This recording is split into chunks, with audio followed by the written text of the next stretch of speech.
یہاں پر ہمارے 19ویں نکش میں بتانا ہے ہمیں کہ 3 الفاظ پر کہانی آپ لوگوں کو کس طرح تیار کرنا ہے، وہ ہمیں دیکھنا ہے۔ 3 الفاظ یہاں پر دیے گئے ہیں۔ پہلا ہے گاؤں، دوسرا ہے دوست اور تیسرا ہے جنگل۔ ان 3 الفاظ کی مدد سے کہانی کو دیے تو اس طریقے سے ہم لوگ تیار کر سکتے ہیں۔ یہاں پر ایک کہانی دی گئی ہے، جیسے یہاں پر ایک کہانی ہے، ہم اسے دیکھتے ہیں۔ ایک گاؤں میں 3 دوست رہتے تھے، ساجد، واجد اور ماجد۔ ایک دن تینوں جنگل سے گزر رہے تھے کہ انہیں ایک سونے کا انڈا ملا۔ اب ان لوگوں نے طے کیا کہ وہ جا کر اسے گاؤں میں فروخت کر کے خوب سارا پیسہ کمائیں گے، لیکن ان کے دل میں لالچ آ گئی۔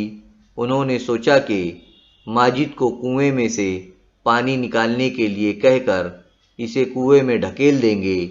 ادھر ماجد دل ہی میں سوچ رہا تھا کہ ساتھ میں لائے ہوئے کھانے میں زہر ملا کر ساجد واجد کو مار کر خود انڈا فروخت کر سب پیسہ اکیلا ہی کھا جائے گا۔ ساجد واجد نے ماجد کو کنویں میں ڈھکیل دیا اور اس کے بعد انجانے میں زہر ملا ہوا کھانا کھا لیا۔ اس طرح تینوں کی جان چلی گئی۔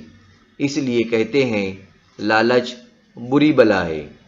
تو آپ لوگوں نے کہانی سمجھ لی ہوگی کہ 3 دوست تھے اور تینوں کو ایک انڈا ملا، اور انڈا حاصل کرنا وہ ان کا کام تھا، سونے کا تھا، اس کو بیچ کر بہت سارے پیسے آنے والے تھے۔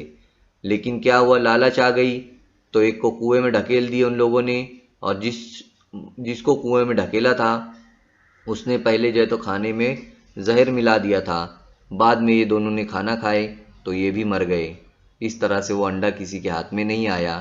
اسی لیے کہتے ہیں لالچ بری بلا ہے۔ تو آپ لوگوں کو بھی اسی طرح 3 الفاظ پر کہانی تیار کرنا ہے۔ یہ کہانی بھی آپ لوگ یاد کر سکتے ہیں۔